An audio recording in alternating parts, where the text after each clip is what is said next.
Hey guys, happy Monday.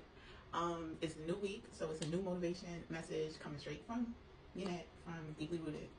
And the thought that came to my mind today or this morning was you can't want it more for someone else. You can't want it more for them than they want it for themselves. You can't want it more for them than they want it for themselves. So let me tell you what sparked that. I got up, got my kids ready, I did my morning routine, I'm getting ready to start my day, and then I get a last minute text from a client saying, I gotta cancel. And instantly, I'm like, because I went through the full morning routine. Um, and I'm sitting here and I start to really start checking in with myself, start identifying like, what am I feeling here in this moment? Well, I'm disappointed because this particular client cancels a lot. Like if you have a client that cancels a lot. And so you're sitting there, you're like, oh, I just want to meet with you. I just want to check in with you. I just want to start, I want to do some work with you. But you can't push that. You can't make them feel guilty about that.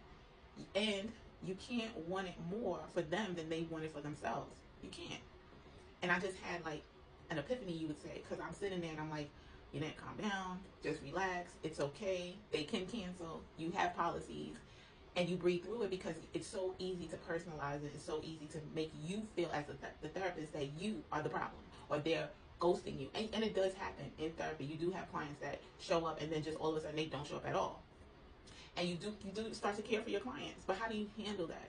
How do you check yourself and, allow the client to lead their own process, which is the epiphany that I'm having. You can't want it more for the client than you want it yourself. You can't want it more than, and you can put that in any situation. You can put that with friendships. You can have that friend that keeps going back to that guy and that boyfriend and saying, and they come back to you a week later and it's like, oh, we breaking up, and then it's make up to break up, that kind of thing. And you're like, girl, I can't want it more. I can't want that piece more for you than you want it for yourself. I can't. I'm sorry. And you can put it as simple as that. How easy it is to want our people to win. I want my clients to win. I want all my clients to excel. I want them to move past that trauma. I want them to feel better about themselves. I want them to increase in self-esteem and confidence. I want all of that for my clients. But guess what? I can't want it more for them than they want it for themselves. It is their process. And that's really what therapy is you have to show up for me to support you. And you are just like when they call out, or it's consistent call outs and stuff, like how do you handle that? Well, on a professional level, you check with your policies and procedures of your practice. And if you work for a practice, like I do, Lionheart Mental Health Counseling, like I do, I check in with my supervisor and I go, we talk through that. We navigate through it. We brainstorm the best option of it. And if it's clear cut, it's clear cut. Like there's certain rules in place that help you set the boundary on how often you can extend those absences, or how much you can allow your client to miss sessions, and what does that do for their progress in therapy.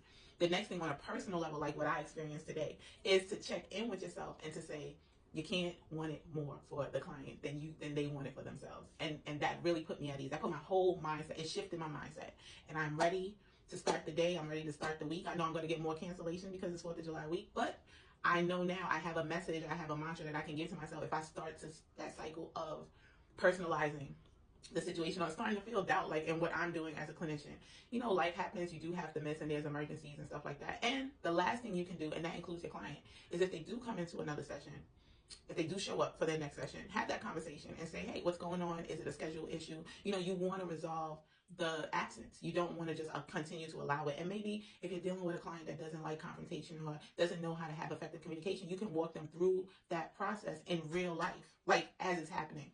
So that's all I'm going to say for anybody out there struggling with supporting their people that they love and care about, and the people that they love are just continuing a really difficult cycle that they're working through. Just remember what I said this morning, what I learned, what I'm putting into practice is you can't want it more for the other person than they want it for themselves. I hope you guys have a great week, and I'll see you next week for the new motivational week ahead. Have a good one. Bye.